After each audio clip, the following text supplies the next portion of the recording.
ding hoe we indrijven. Maar we hadden ook met gecorrespondeerd met de griffier over dat we misschien een paar dingetjes wilden tonen.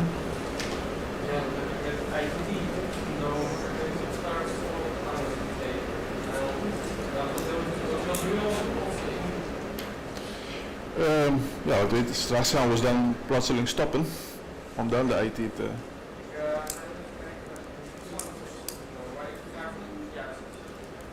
Oké. We kunnen denk ik alvast beginnen en dan komt hij eraan, toch? Ja, heel achtbare. Wederom, bon dia.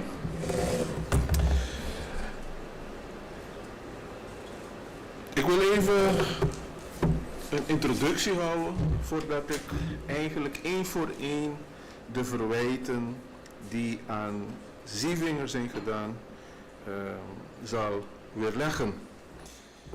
Meneer de rechter, het Openbaar Ministerie stelt dat deze naam van avestruz gekozen is omdat een struisvogel met kop in het zand de werkelijkheid niet ziet, CQ niet wil zien. Waarschijnlijk is dit een van de weinige punten, zo niet het enige punt, waar zowel het Openbaar Ministerie en de verdediging het eens zijn. Echter is het juist het Openbaar Ministerie die de werkelijkheid niet ziet, CQ niet wil zien, zoals uit dit pleidooi overduidelijk zal blijken. Ik heb begrepen dat een struisvogel met zijn kop in het zand zit om voedsel te zoeken. Ik heb maar niet om zich te verstoppen. Oh. Maar dat is biologisch een betere verklaring, denk ik. Dat kan, nederlachtbaar. Ik ben geen vogelexpert. Ook zal verdachte stilstaan bij het proces van aanvraag van commerciële erfpacht en de procedure daarvan alsmede de overdracht van aandelen van een rechtspersoon, omdat het Openbaar Ministerie duidelijk deze niet begrijpt. Vooral de privaatrechtelijke aspecten en consequenties ook daarvan. En daarom zal ik concluderen aan het eind dat misschien de naam van niet van de juiste vogel is gekozen. Misschien moest het zijn meer een eagle die hoog vliegt en alles goed overziet en begrijpt. Meneer de rechter, Zievinger is minister geweest over de periode 2009 tot 2017. Hij was minister belast met infrastructuur en integratie. Niet minister van commercieel erfpacht, zoals uit de beeldvorming van het Openbaar Ministerie men wellicht zou kunnen denken. Hij treedt in de functie op het moment dat de wereld, ook Aruba, volop de gevolgen ondervindt van de financiële crisis van 2008.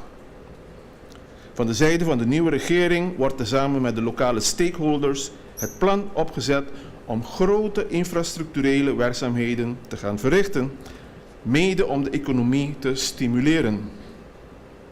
In dat kader wordt ook besloten dat zoveel mogelijke erfpachtspercelen, zowel voor woningbouw en commerciële, moeten worden uitgegeven om als drijvende motor voor de economie te gaan fungeren. Dit legt ook uit de instelling van de minister op het moment met betrekking tot verzoeken voor commercieel erfpacht. Investeerders die bereidheid tonen om op het eiland te willen investeren, wordt van de zijde van de overheid zoveel mogelijk tegemoet gekomen. Dit overheidsbeleid is de reden waarom Zievinger bij verzoeken om erfpachtspercelen steeds geen bezwaar had. De inmiddels bekende dezerzijds geen bezwaar. Uiteraard inhoudende dat aan alle wettelijke vereisten voor toekenning daarvan zou worden voldaan. Daarvoor leunde hij op zijn overheidsdienst, de Directie Infrastructuur en Planning. Deze ondersteuning had Zievinger vooral nodig omdat zowel infrastructuur als integratie, dus vreemdelingenketen, grote portefeuilles waren. En als gevolg daarvan kreeg Zievinger per dag honderden verzoeken als ook honderden stukken ter ondertekening. Dag in, dag uit. Het mogen duidelijk zijn dat het onder die condities, het ook humaan gezien, niet mogelijk is om alle documenten, rapporten, etc. uitvoerig te gaan zitten lezen en onderzoeken. Daarvoor zijn de overheidsdiensten die de minister daarin moeten bijstaan, welke diensten ook geëquipeerd zijn om het voorbereidingswerk te doen voor een minister.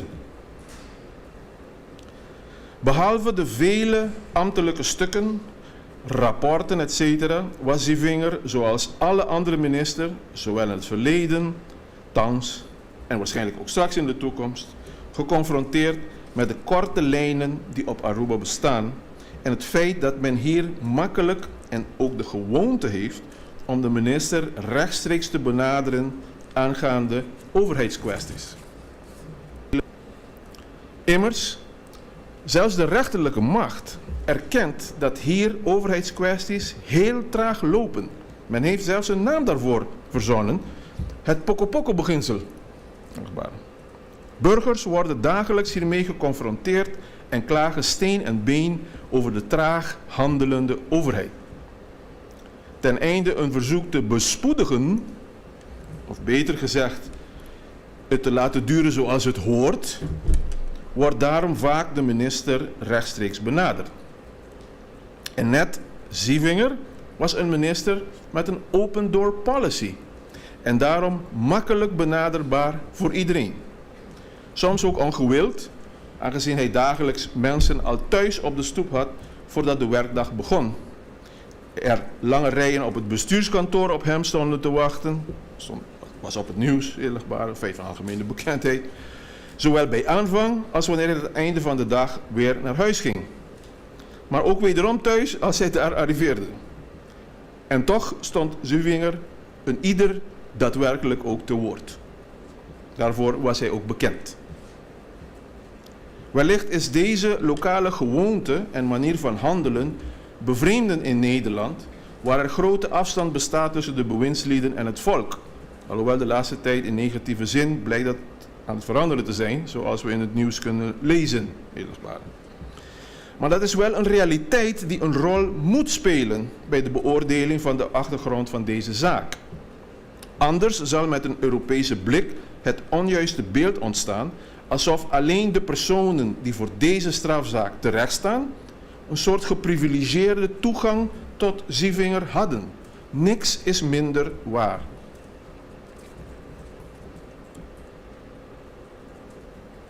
Ik wil beginnen met een toelichting te geven over de kwestie van commercieel erfpacht, ook weer in het algemeen. Het is jammer dat we het systeem niet hebben, maar gelukkig heb ik de bijlagen ook als die ik wilde. Het zijn 4 bijlagen waar ik naar wil verwijzen. Ze zitten ook als productie bij de stukken. Dat is voor zover we bij de eerste de screen nog niet op het beeld hebben. Dus we moeten de wetgeving als overheidsbeleid met betrekking tot het proces van aanvraag tot uitgifte van een commercieel erfpacht duidelijk en op objectieve wijze, ik wil dat benadrukken, zoals het Openbaar Ministerie dat ook had moeten doen, uiteenzetten, waardoor ook onmiddellijk zal blijken dat in deze zaken Zivinger als minister nog de wet, nog het beleid heeft overtreden. De uitgifte van erfpacht is geregeld in de Landsverordening Uitgifte Eigendommen. In artikel 4 luidt: iedereen die wenst dat het land aan hem grond in erfpacht uitgeven zal, moet daarvan doen blijken bij een op zegel gesteld aan de minister van Publieke Werken en Volksgezondheid te richten verzoekschrift. De tekst van de wet vermeldt niet wat in het verzoek moet staan. Deze zijn gegevens voor ons, maar ook gegeven voor Zivinger was dat 2009 tot en met 2017. De wet is tot de dag van vandaag niet veranderd.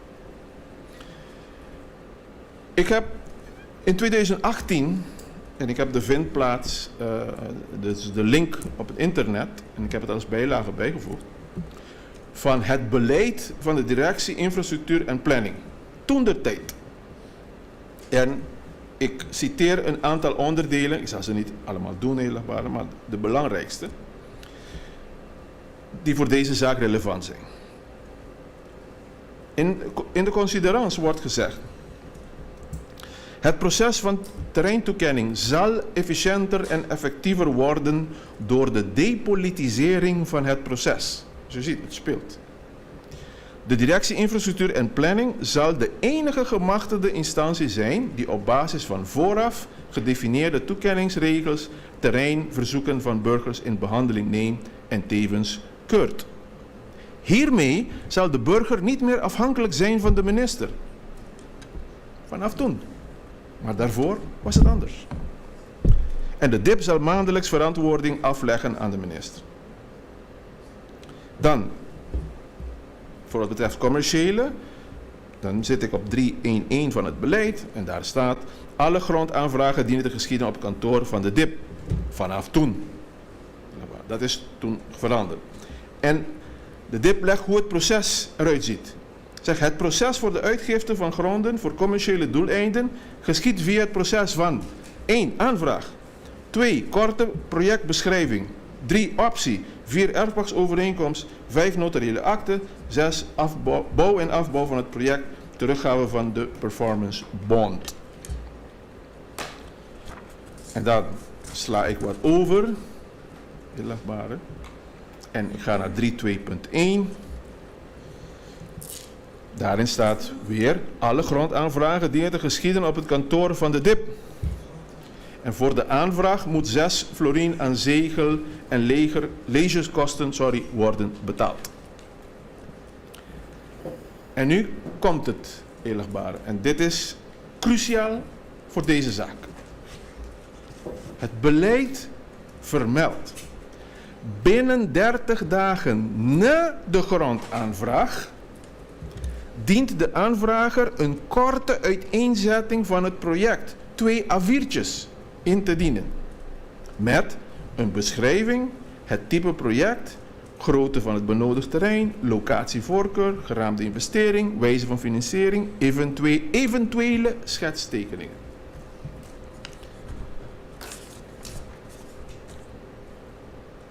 Meneer de rechter, het zijn dus 2 dingen die moeten gebeuren.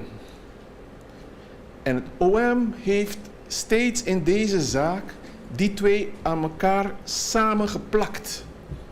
Alsof in de aanvraag al deze informatie moet komen. Maar dat is niet zo, eerlijkbaar. En zometeen zal ik wat meer daarover zeggen. Maar je ziet, dat is de procedure. Daarna komt de optie. Men zegt, indien de aanvrager in aanmerking komt voor een stuk grond voor het project, dan wordt de optie aangeboden en dan komt er een lijst van voorwaarden.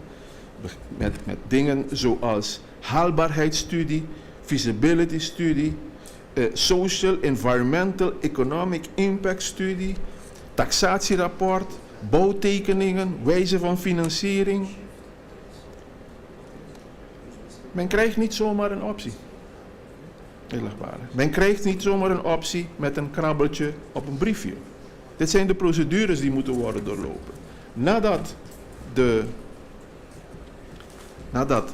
dat alles is gedaan, dan rolt de erfpachtovereenkomst eruit, die ook allerlei vereisten kent, die men ook moet volgen. Als men daaraan voldoet, dan komt de notariële akte, inlegbaar. En dan pas is het erfpachtsrecht een realiteit. Derhalve het feit dat een verzoek werd gericht aan en ingediend bij de minister, is niet alleen begrijpelijk, maar ook volledig conform de wet. Pas in 2018, toen Zevinger als minister was afgestapt, dat men voor het eerst in het beleid heeft opgenomen dat vanaf 2018 alle verzoeken om een aanvraag niet meer bij de minister, maar uitsluitend bij de DIP moest indienen. Steeds is gedaan alsof Zievinger iets verkeerds had gedaan door verzoeken die conform de wet aan hem waren gericht te ontvangen en naar zijn overheidsdienst door te sturen. Dit wordt ook bevestigd bijvoorbeeld door de verklaring van de heer Abad, verdachte Abad, die toen de leiding zelfs had van de DIP, die aan zijn cliënt meneer Biemans suggereerde om de minister aan te schrijven over zijn verzoek. Om erfwacht, omdat er geen vaart in de afhandeling van zijn verzoek zat. Hetgeen Biemans ook heeft gedaan. En de stelling van Zievinger is dat het Openbaar Ministerie daarbij met twee maten meent. Immers, in het geval van Biemans deed Zievinger wat hij met het verzoek van een ieder deed. Omdat hij op het eerste oogopslag niks verkeerd zag met het verzoek, tekende hij deze akkoord, stuurde het door naar de DIP. Maar het kan niet zo zijn dat Zievinger wordt beticht van enig delict door deze handelswijze, maar wanneer het Biemans betreft die hetzelfde doet, pleit het Openbaar Ministerie voor vrijspraak. Ik zeg, some people are more equal than others. Vrijspraak bij Biemans moet leiden tot vrijspraak ook in de andere zaken, waarin Zievinger dus ook het verzoek in ontvangst heeft genomen en deze intern doorgestuurd naar de DIP, met de aantekening dezerzijds akkoord. En verder niets heeft ondernomen.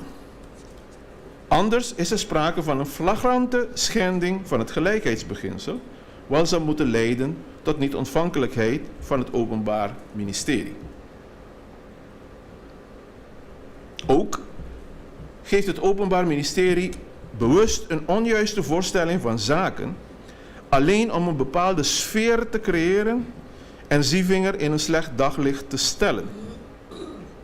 Immers geeft de wet nog het beleid enig vereiste voor het initieel deel, te weten de aanvraag, tot de dag van vandaag.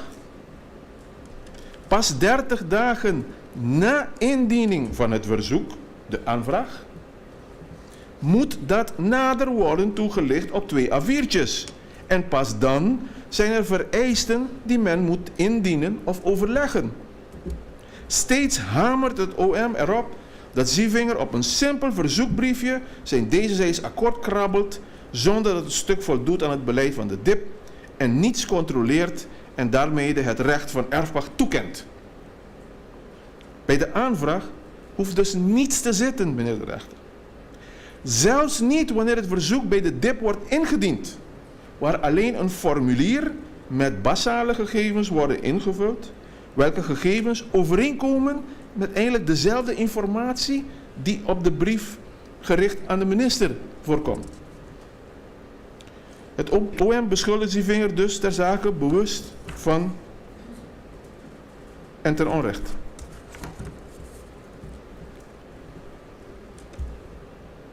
De stempelmachine. In deze zaak, en dat werd in deze zaal aangegeven inderdaad. Maar in deze zaak staat vast dat Zievinger in de periode dat hij minister was, alle verzoeken die aan hem waren gericht en bij hem werden ingediend voor een commercieel terrein op dezelfde wijze heeft behandeld. Behalve één, hij blijft dat noemen, toen hij zag dat het terrein was in een salinja, wat iets zei, dat kan niet. Maar alle anderen werden gemarkeerd, dezerzijds akkoord en intern doorgestuurd naar DIP voor de verdere afhandeling. Bij het begin van het onderzoek ter terechtzitting heeft uw gerecht Zievinger gekwalificeerd als stempelmachine, omdat hij dus elk verzoek meteen dezerzijds akkoord aantekende of stempelde. En er werd in deze zaal in de media hieromtrent gelachen, eerlijkbare, maar ik meen dat dit hem juist vrij zal pleiten. Immers, wanneer een minister alle verzoeken die bij hem binnenkomen op eenzelfde wijze behandelt, kan er geen sprake zijn van bevoordeling. Ik wil verwijzen naar een citaat van de Hoge Raad en die zegt: een ambtenaar naar de aard van het ambtenaarschap voortvloeiende in zijn taakuitoefening eerlijk, nauwgezet en neutraal dient te zijn en alle belanghebbenden gelijkelijk dient te behandelen. En dat het geven van een voorkeursbehandeling op die grond is verboden. Het OM doet voorkomen alsof Zievinger alleen de te laste gelegde gevallen en die personen anders heeft behandeld. Dus dat dit een geprivilegeerde groep was die dus bevoordeeld werd, waardoor anderen zijn benadeeld. Alhoewel het niet Zievinger is die moet bewijzen dat hij de overige gevallen anders heeft behandeld. We staan in strafrecht. OM heeft de bewijslast. Heeft Zievinger als voorbeeld in het geding gebracht de lijst van alle meer dan 400 verzoeken voor commercieel erfpacht die bij hem in zijn ambtsperiode zijn ingediend, bij hem, en die allen met opschrift, allen deze akkoord zijn doorgestuurd naar de DIP. Van deze meer dan 400 verzoeken zijn in de jaren waarin Zievinger minister was, rond 100 tot daadwerkelijke erfpachtsuitgifte gekomen. Zodat dus meer dan 300 zijn blijven steken in het traject van voldoening aan alle voorwaarden. Er kan dus geen zin sprake zijn van wettig en overtuigend bewezen zijn van bevoordeling van de ten laste gelegde gevallen, omdat Zievinger iedereen, waaronder ook deze groep rechtspersonen, gelijkelijk heeft behandeld en moet hij van bevoordeling worden vrijgesproken. Overigens, het feit dat meer dan 3/4 van de verzoeken die Zievinger met deze akkoord heeft aangetekend, niet tot een optie en of erfpachtsuitgifte zijn verworden. Ik meen, eerlijkbare, dat dit een objectief bewijs is, niet subjectief, objectief, dat zijn aantekening, deze akkoord, niet inhield dat de DIP deze verzoeken moest honoreren, zoals het OM steeds pretendeert. Aangezien anders al die verzoeken toch moesten zijn toegewezen.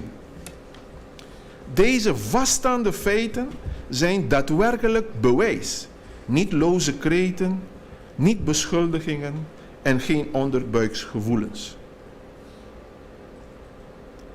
Daarnaast meent Zievinger dat het OM wel te makkelijk stelt dat er onregelmatigheden zouden zijn gepleegd omdat de ambtenaren van de DIP, gezien de aantekening deze akkoord, verplicht waren om deze instructies te volgen. Een soort bevel is bevel situatie dus. Maar is dat wel juist, eerlijkwaar? Een ambtenaar heeft zich immers conform zijn eed verbonden om de wet te eerbiedigen en zou dan een instructie waarin duidelijk de wet en het beleid zouden zijn geschonden of zouden worden geschonden, althans dat derden in strafrechtelijke zin zouden worden bevoordeeld, niet mogen overtreden en daaraan niet mogen meewerken. Zoals het door het Openbaar Ministerie als belangrijk aangeprezen getuigen, meneer Kroes van de DIP, Jacques Schie, voormalig directeur van de DIP, volledig terecht verklaren, en ik citeer, meneer Kroes die zegt: veel mensen denken dat de minister bepaalt en dat de directeur gewoon moet uitvoeren. Maar je hebt als directeur ook de taak om te adviseren en controleren. Ik zou dit meer zien als een wens van Zievinger, maar zou wel altijd eerst onderzoek doen alvorens ik zijn wens volg. Want als directeur heb je de taak om te controleren of alles binnen de regels en het beleid past. Jacques Schie, ook van de DIP, zegt: ik stuurde de verzoeken door en kreeg vervolgens het advies van de afdeling. Dat keek ik na en tekende ik. Daarna stuurde ik het door naar de minister. Als de minister een andere beslissing nam, dan stuurde ik hem een brief met een heroverweging om een andere beslissing te nemen. Het is totaal niet de bedoeling om opdrachten van de minister aan de directeur blindelings op te volgen. En wanneer vervolgens de stergetuige Soe dus alle informatie onderzoekt, positief advies verleent voor een uitgifte aan de minister en de nodige beschikkingen prepareert, daarmee bevestigt hij toch dat er geen sprake is van een onregelmatigheid en dat Zievinger die documenten dan ook terecht heeft getekend. Er is geen onregelmatigheid, eerlijkbare. En daarom moet Zievinger worden vrijgesproken. Dan kom ik bij de... Dus dat was even algemeen, eerlijkbaar. Nu zal ik één voor één de zaaksdossiers behandelen. Ik heb in pleitnota het gewoon gemakshalve deel steeds vanuit de dagvaarding gehaald wat ik bespreek, zodat het niet op en neer moet worden gekeken tussen verschillende documenten. Maar ik zal dat niet voorhouden, eerlijkbaar. Het is niet nodig. Deschamps en Elenat. En het gaat om artikel 202, boek 2, artikel 305 van strafrecht.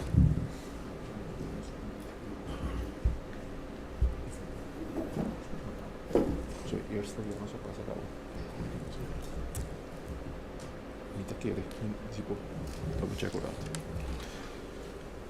De rechter, artikel 305 strafrecht vereist een aantal kernelementen.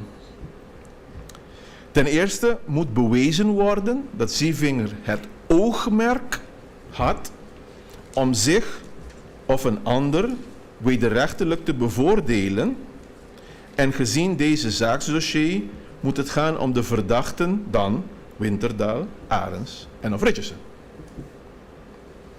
Maar nog uit het dossier, nog uit het lange requisitoor van het OM, blijkt dat Zievinger enig oogmerk heeft gehad om hemzelf of een ander, en dan ook nog wederrechtelijk, te bevoordelen.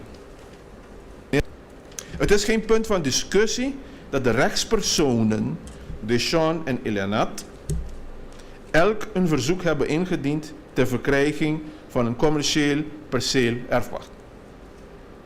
Ook staat vast dat deze twee rechtspersonen elk het recht van erfpacht hebben gekregen, welke zij ook tot de dag van vandaag nog steeds hebben. Het staat nog steeds op de naam van dezelfde rechtspersonen, Deschamps en Elenat.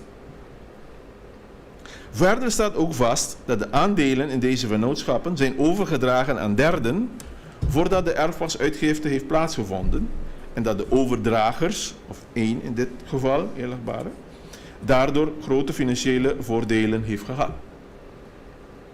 Echter blijkt uit het dossier niet dat Zievinger het oogmerk heeft gehad om Arends, of wie dan ook, met betrekking tot de rechtspersonen Deschamps en Elenat, te bevoordelen, en zeker niet wederrechtelijk. Uit het dossier blijkt dat de verzoeken zijn ingediend namens deze rechtspersonen, zonder dat daarbij enig verband bleek met de verdachte Arends. Deze verzoeken, ingediend conform de wet, werden zoals elk ander voorzien van de opschrift dezerzijds akkoord en intern doorgestuurd naar de DIP ter verder onderzoek en afhandeling. Dit is de enige betrokkenheid van Zievinger in deze zaken. En er blijkt ook niets uit het dossier dat het tegendeel zou opleveren. Er blijkt duidelijk wel veel contact tussen anderen, verdachte Avery, met Arends, en vervolgens het dossier ter zake van verzoeken van erfpacht, maar geheel niets met betrekking tot Zievinger.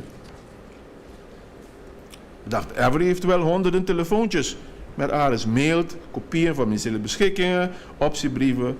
Hij bekent dat hij concepten opstelt voor Arends, dat hij teksten, dezerzijds akkoord, heeft geschreven op verzoeken van Arends en aan de minister ter ondertekening voorgelegd.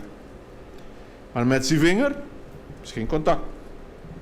Simpelweg omdat er geen betrokkenheid met Zievinger bestaat. Geen erger blinden die niet willen zien, is een zeer passend gezegde, nu het Openbaar Ministerie zich ondanks dit alles richt op Zievinger.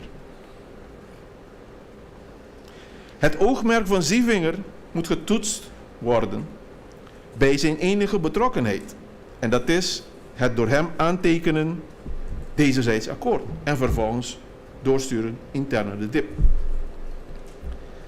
Dat verdachte Avery aangeeft dat verdachte Arends vervelend was en veel navraag deed over haar lopend verzoek, dus na de indiening, blijkt niet van enige betrokkenheid nog oogmerk van Zievinger toen hij dezerzijds akkoord optekende. Er kan dus niet worden voldaan aan de wettelijke vereisten van oogmerk als in de wet aangegeven en moet hij daarom van het ten laste gelegde worden vrijgesproken.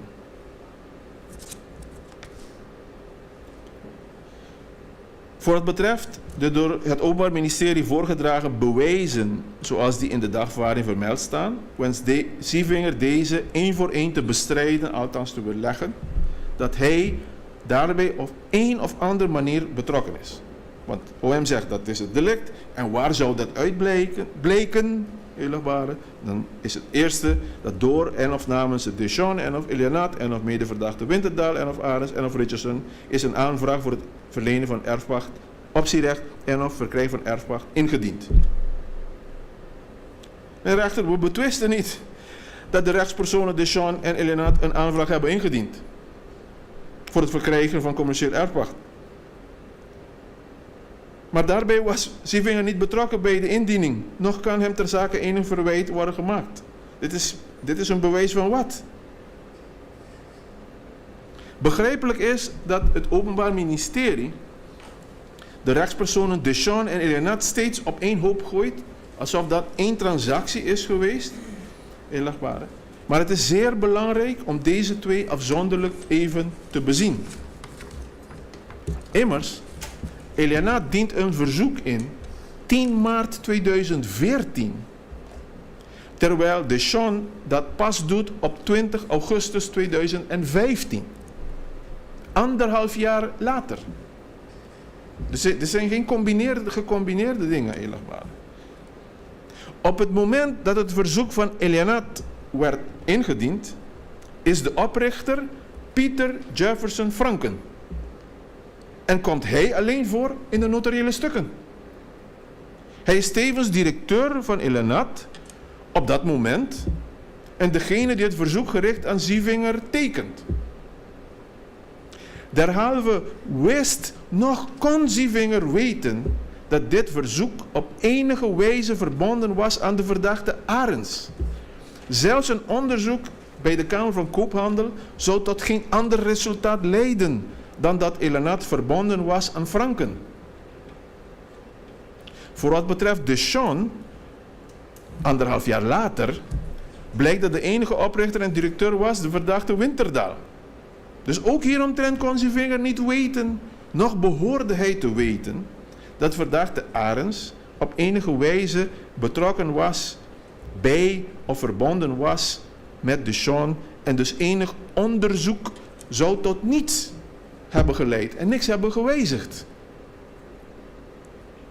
Niet alleen deed, maar nog belangrijker, moest de minister geen onderzoek doen naar de achterliggers van de rechtspersoon, maar zelfs de DIP deed dat niet.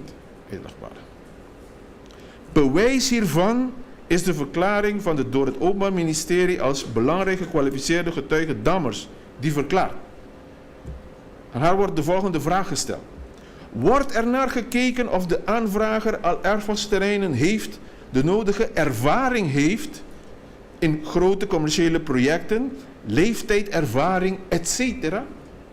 Wat zegt deze belangrijke getuige voor het OM? Nee, er wordt gekeken naar de stukken die worden ingediend en niet naar de aanvrager. De toetsing van hetgeen wordt ingediend is leidend. Het is een proces dat doorlopen moet worden en je moet kunnen aantonen dat het project te realiseren is. Dus het verwijt aan Sievinger ter zake is volledig ongegrond. En het OM schept het onjuiste beeld van onregelmatigheid voor. Volgens de DIP wordt niet vereist verder ook dat alleen personen met ervaring commerciële projecten moeten krijgen. Want dat is ook een specifiek scenario dat is geschapen. No? Zo van, ja, maar deze persoon is te jong of heeft verder geen ervaring. Nee, de DIP zegt, dat moet hij niet doen. Dus voor de minister, ten tijde van de initiële aanvraag, is er dus niets dat hij moet toetsen. Daarom ook dat Sievinger dat ook niet deed. Het volgende bewijs zou zijn dat door of namens Deschamps en of Ilianat en of medeverdachte Winterdaal, Richardson, Arens zijn stukken ingediend eraan onderbouwen van deze aanvraag, waarmee zij valselijk de intentie heeft of hebben gewekt dat zij zelf als directeur en of eigenaar van de Sean een project op genoemde percelen wilden en of gingen ontwikkelen. Los van het feit, eerlijkbare, of de vraag is of je moet kijken of de aandeelhouders dat gaan doen, want het is de NV, de rechtspersoon die het project verzoekt, maar daar gaat Zievingen niet over. Maar achteraf bezien zou kunnen worden geconcludeerd dat de achterliggers van de Sean en Elenaat op het moment van indiening nimmer de bedoeling hadden om de door hen opgegeven projecten zelfs te ontwikkelen. Maar echter, de enige betrokkenheid van Zievingen was de kanttekening deze akkoord en intern doorsturen van het verzoek. En wist hij, nog kon hij op dat moment weten dat de achterliggers van deze rechtspersonen, die op dat moment niet voor Zievingen bekend waren, het project niet zelf zouden gaan ontwikkelen. Dan zou het zijn, eerlijkbare, dat verdachte het geld heeft ontvangen van medeverdachte Winterdaal en of Arends. Zievingen heeft nimmer geld ontvangen van medeverdachte Winterdaal en of Arends, of wie dan ook. Als enig bewijs van de beschuldiging van betaling verwijst het Openbaar Ministerie naar de verklaring van Roga. Deze verklaring van Roga is evenwel in strijd met de waarheid en overigens ook onjuist. Vooropgesteld zij dat van een vermeende betaling er niets in dit dossier van 20.000 pagina's zit, eerlijkbare, anders dan die ene verklaring van Leugen Roga. Ik vond het een bijzondere voornaam. Dat is wat er is, eerlijkbare. Ik heb het dossier doorgespit, ik zie niks anders in verband met dit. Dus dit is het. En conform artikel 385, lid 3 van strafvordering, kan het bewijs niet worden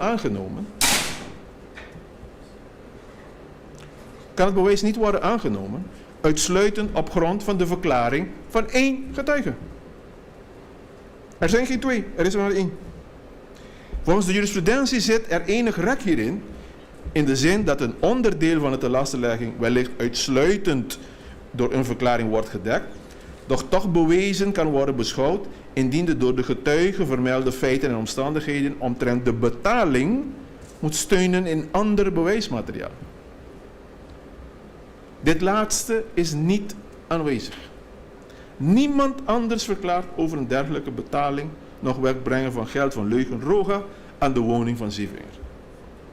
Er is dus niets dat een dergelijke afzonderlijke stelling op welke wijze dan ook zou ondersteunen en conform de wet kan het bewijs niet compleet worden beschouwd op dit onderdeel. Roga zegt verder, en de data zijn heel belangrijk, dat op 21 januari 2016 hij voor het eerst en enige keer bij de woning van Zievingen is geweest om een envelop te brengen en die heeft afgegeven aan een mevrouw daar, mevrouw Castaño Henao, echtgenoot van Zievingen, terwijl deze echtgenote verklaart dat een meneer die zij niet kende op een dag voor het eerst en als enige keer na telefonisch bericht van Arends bij de woning van Zievingen is geweest om een envelop te halen. En het kan zijn dat bijna 6 jaar later Roga door de war is tussen halen en brengen. Want Arends had, zoals zij aan vele andere personen verzocht, ziet u ook in het dossier, en onder andere Castaño Henao verzocht om bij een trip lottotickets uit Amerika mee te nemen en deze dus opgehaald moesten worden. Uit het dossier is genoegzaam komen vast te staan dat Arends lottotickets zelf, maar ook door verschillende personen uit Amerika liet overbrengen en vervolgens hier te verkopen. Castaño Henao, die in de eerste dagen van het onderzoek is gehoord, eerlijkbare, heeft dat meteen en heel stellig gezegd. En daar komt nog bij dat Roga zegt het envelop niet te hebben geopend en dat hij ervan uitging dat het om geld ging. En we gaan deze meneer veroordelen, maar ook omdat het rook naar nieuwe bankbiljetten. Niet alleen blijkt niet dat Roga enig specialist was op het terrein van bankbiljetten en dus simpelweg kon ruiken dat er in een envelop bankbiljetten of niet zaten. Maar ik denk, heel erg dat het misschien juist bevestigd wordt dat er wellicht nieuwe lottotickets erin zaten. En naar nieuw gedrukt materiaal dus men zou kunnen ruiken.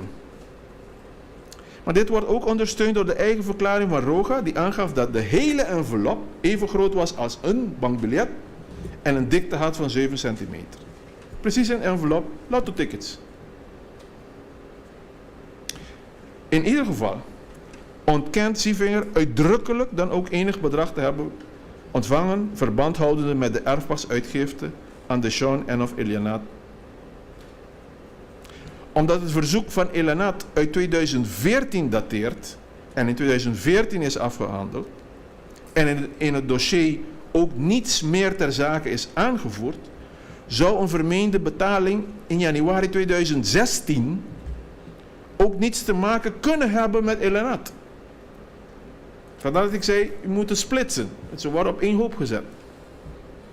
Dus zelfs als er sprake zou zijn geweest van enige betaling aan Sievinger, meneer de rechter, quod non, dan zou dat te maken moeten hebben met Deschamps.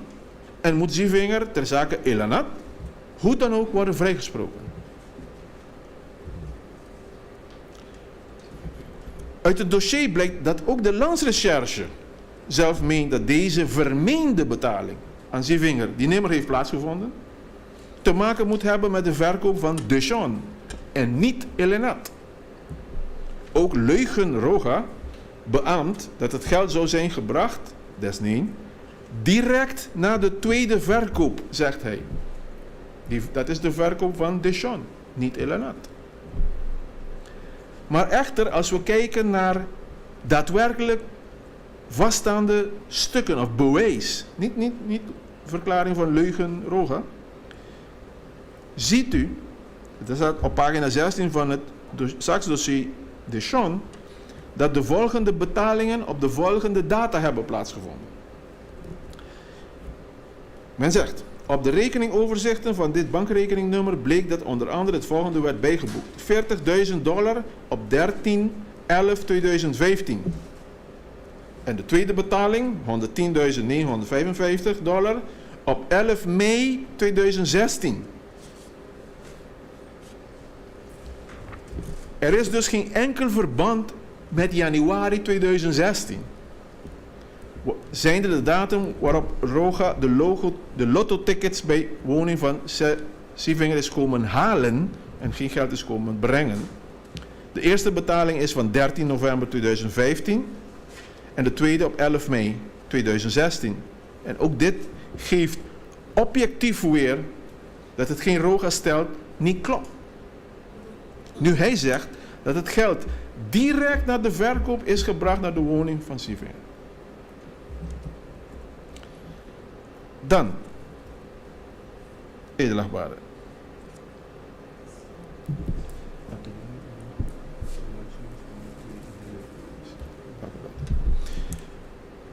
Zou het bewijs zijn dat door medeverdachte Avery en of Abad en of de directie infrastructuur werd niet onderzocht of deze aanvragen en of door deze aanvragers werd voldaan aan de voorwaarden zoals omschreven in het destijds geldende beleid, brochure optie, die daarvoor door DIP was opgesteld en of genoemde aanvragen vervolgens doorgezet aan de verdachte ter accordering. Zelfs in het huidige beleid van de DIP staat, en zoals ook in de ambtsperiode van Sievinger, dat het verzoek begon met een grondaanvraag.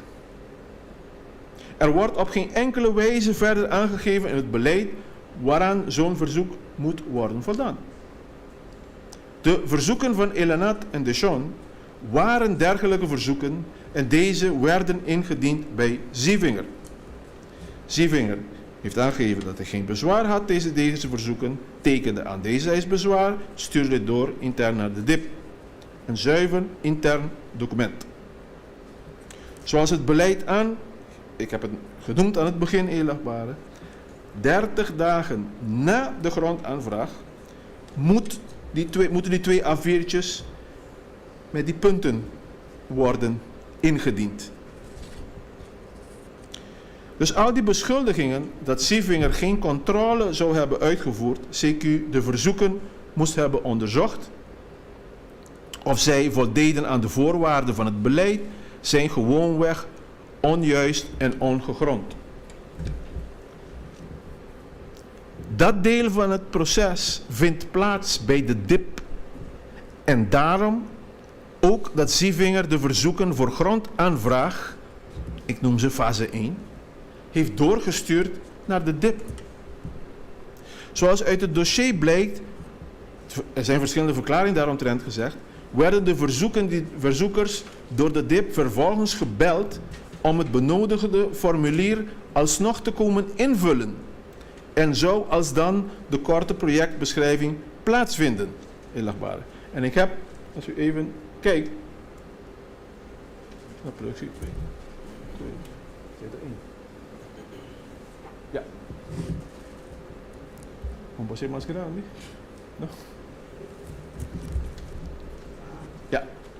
Bij arriba por mí. Sigue bij. Nou, mucho grande. Even geduldig waren. Meneer Ellis is geen IT-deskundige. Ja. Dit is de aanvraag. Dit formulier geeft de DIP uit. En dit is fase 1. Wat moet ingevuld worden? De naam en voornamen. Wat de company is, de ID, waar ze wonen, geboortedatum, waar ze terrein willen. Het wordt getekend. Dit formulier heeft niks meer. Dan vraag ik aan u, wat moet de DIP controleren hier? De DIP. Het stuk zit al daar. Niks. En als u beneden kijkt, wat is het beneden? En dit is heel belangrijk, eerlijkbare. Want zelfs op deze formulier, de aanvraag, staat dat je binnen 30 dagen na dagtekening van dit formulier moet komen met een beschrijving van het project op 2 A4'tjes, type project, grootte, locatie, ja, wat de investering zal zijn, wijze van financiering en misschien ook als je schetstekeningen hebt. Pas dan moet je het doen. Niet wanneer je het indient. Niet wanneer die brief binnen is gekomen bij meneer Zivinger. En in die brieven staat precies hetzelfde. De naam, waar het is, welk bedrijf. That's it. En weet u welke deze is, bij Riva? Dit is het verzoek van Elenat. Dus Elenat schrijft een brief aan minister. Minister schrijft intern, DIP, ik heb geen bezwaar hier tegen. DIP belt dan en zegt, je moet langskomen, je moet een aanvraagformulier invullen. En dat wordt netjes gedaan. En daarna, 30 dagen, kom je met gegevens. En wie gaat dit toetsen? Niet deze meneer. De DIP. Hij weet er pas van als alles is gecontroleerd, alles klopt. En dat er dan een beschikking bij hem binnenkomt weer van de DIP. We hebben alles gecontroleerd en dit is goed. Wilt u tekenen? En dat doet hij. Dus de handelswijze van Zivinger levert geen enkele schending van de wet, noch door het Openbaar Ministerie zalig verklaarde beleid van de DIP. En daarom ook onmogelijk strafbaar. Het steeds weer terugkerend verwijt van het Openbaar Ministerie dat de verzoeken gericht aan Zivinger die 2 A4'tjes niet hadden. En dat hij zonder deze stukken te hebben onderzocht, deze akkoord of geen bezwaar optekende, schept ten onrechte het beeld dat Zivinger verkeerd handelde. Dan.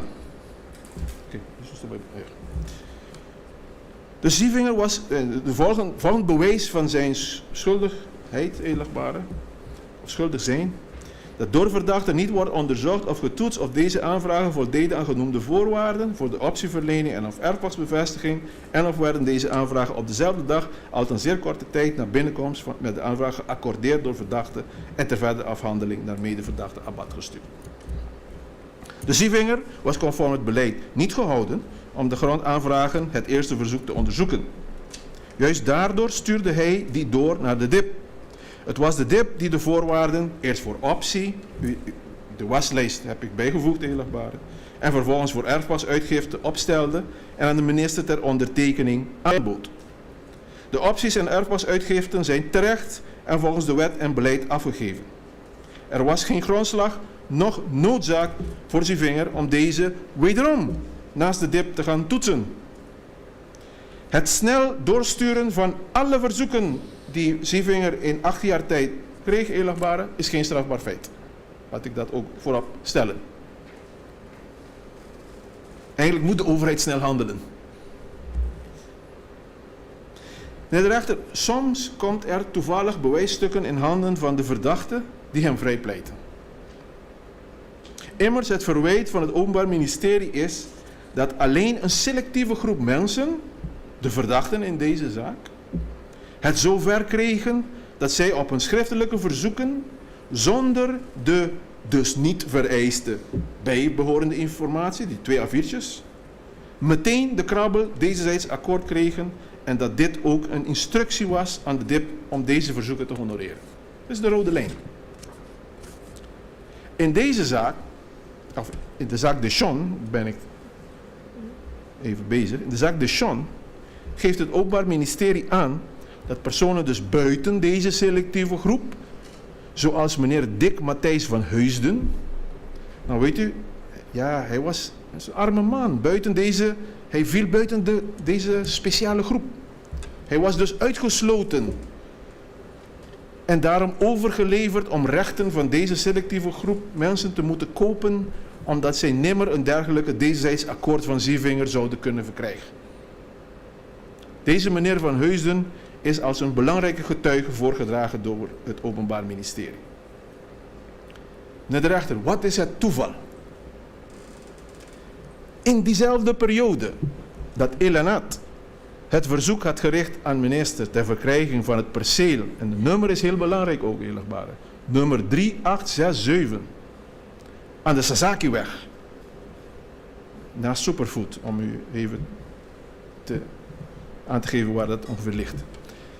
Op welk verzoek Zievinger voor akkoord ondertekende en doorstuurde naar de DIP voor verdere afhandeling, stuurt deze arme meneer van Heusden een brief gericht aan Zievinger. Dus let op, no? Hij behoort niet tot de geselecteerde groep. Maar ook hij schrijft de minister aan. Dat zegt toch alles?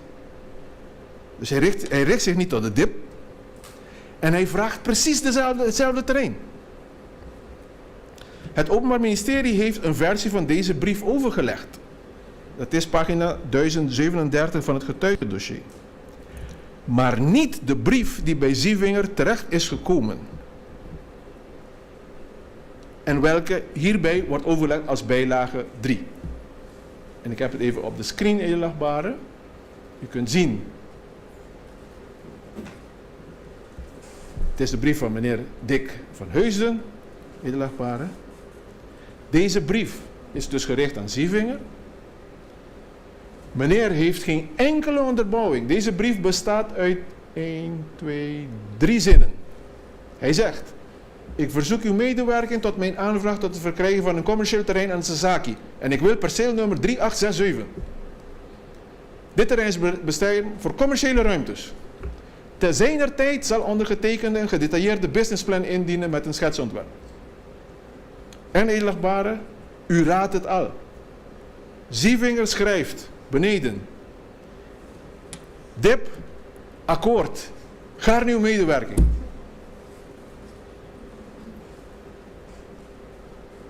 In het Engels zeggen ze: the truth shall set you free. Niet alleen bevestigt dit wederom dat Zievinger bij iedereen die bereidheid toonde om op Aruba te gaan investeren, dat hij daarmee akkoord was. Hij keek niet naar de persoon die het verzoek indiende. Er was geen selecteerde groep, edelachtbare. Ja, geen VIP's. Of je moest ook niet Zievinger eerst aankopen. Doch het feit dat het verzoek hetzelfde terrein van Elanat was. Dat pleit hem ook vrij. Immers blijkt daaruit dat Zivinger niet terreinen bijhield. Niet zei zo van, oh nee, maar dit is het terrein van mevrouw Arends. Nee, eerlijkbare. Met zijn honderden verzoeken die binnenkwamen, dat deed hij niet. Anders zou hij weten toch, dat het terrein van Elanat was. Het volgende bewijs, of ik noem het quasi-bewijs. Door medeverdachte Abatouas werd vervolgens medewerking verleend aan het akkoord gegeven door verdachte op genoemde aanvragen en of een ministeriële beschikking voor optierecht werd opgesteld en ter ondertekening voorgelegd. Het is de DIP die voor de minister de ministeriële beschikkingen opstelt en aan hem ter ondertekening aanbiedt. Wanneer de minister deze vervolgens ondertekent, pleegt hij geen strafbaar feit. Dit is misschien anders, edelachtbare, als de minister wetenschap heeft of aan de ministeriële beschikking kan zien er is iets verkeerds met deze beschikking. Doch dit was niet het geval en uit het dossier blijkt ook niks daarvan. Er was voor Zivinger geen enkele reden om niet tot ondertekening van de aangeboden ministeriële beschikkingen van de DIP over te gaan. Dan wordt gezegd, door verdachte werd een ministeriële beschikking voor optierecht verleend aan of namens Land Aruba en een overeenkomst met de Sean en dan de groep Elinat, bla bla bla. Nadat door deze twee rechtspersonen aan alle voorwaarden was voldaan, welke getoetst waren door de DIP, u heeft gezien het is een waslijst edelachtbare van voorwaarden, en de DIP de concept ministeriële beschikkingen opstelde en deze aan minister Zivinger als minister belast met infrastructuur ter ondertekening aanbood, was er voor hem geen reden om niet tot ondertekening over te gaan en kan hij daardoor niet worden veroordeeld. Dan is het volgende bewijs edelachtbare dat de aandelen door de toekenning van het recht in waarde zijn toegenomen en dat Arends en Arends Komsuis niet de bedoeling hadden het project te ontwikkelen, dat Abad Avery en medeverdachte en verdachte niet hebben gecontroleerd of aan de voorwaarden was voldaan en dat verdachte zich heeft voorgedaan als een betrouwbare en integere minister van ruimtelijke ordening. Edelachtbare. Achteraf bezien zou kunnen worden geconcludeerd dat een of meer van deze verdachten, en in deze zaak, want de namen verschillen, dit zaaksdossier Arends zal ik het noemen, een goede financiële slag hebben geslagen met de transacties. Echter wist, nog kon Zivinger weten, dat verdachte Arends, die niet in de stukken voorkwam, bij de indiening van de verzoeken, dat zij op enige wijze betrokken was bij deze rechtspersonen, nog was Zivinger op de hoogte, nog kon hij op de hoogte zijn van het feit dat de achterliggers van deze twee rechtspersonen op het moment van indiening, want dat is het toetsmoment, no? Niet de bedoeling hadden om zelf het project te ontwikkelen, maar om deze meteen door te verkopen tegen een forse winst. Dat kon niet. Niks blijkt ook dat hij dat wist. Indien Zivinger dit had geweten, zou hij natuurlijk niet hebben meegewerkt aan deze uitgiften. Doch hij wist het niet, meneer de rechter. Hij kon het niet weten. In het dossier is er niets dat anderszins zou ondersteunen. Zelfs de conclusies van de Landsrecherche zijn zo voorzichtig of zo, ja, ze zeggen vermoedelijk dit gedaan door haar relatie, ja, mogelijk met voorkeur behandelen. Ja? Redelijkerwijs kan worden afgeleid dat er een bewuste samenwerking bestond. Dit zijn onderbuikgevoelens, edelachtbare. We zitten in een rechtszaal. Het gaat om strafvordering en strafrecht. En het gaat om wettig en overtuigend bewijs. Zelfs de Landsrecherche voelt het aan. Er is geen overtuiging van het verzoek van het OM aan u als rechter is om deze Arubaanse burger op grond van onderbuikgevoelens te veroordelen. Dit vermag naar mening van Sievinger niet worden goedgekeurd. Ten slotte wordt gesteld als bewijs dat hij zich ten onrechte heeft voorgedaan als een betrouwbare en integere minister van Ruimtelijke Ontwikkeling. Dit onderdeel van de telastenlegging is in ieder geval voor mij onduidelijk, omdat dit verwijt nimmer enig strafbaar feit kan inhouden. Wat moet het zijn? Een valse hoedanigheid? Hij was de minister, eerlijkwaar. Van deze eerste beschuldiging moet Sievinger volledig worden vrijgesproken. Dan kom ik bij de zaak Damira Lisner. Even in overleg met u. Is dit een goed moment om even te pauzeren? Ik heb geen enkel bezwaar. Mijn keel. Dan zullen we dat even doen. Dank u. Een kwartiertje. Dank u wel. Ja? Ja.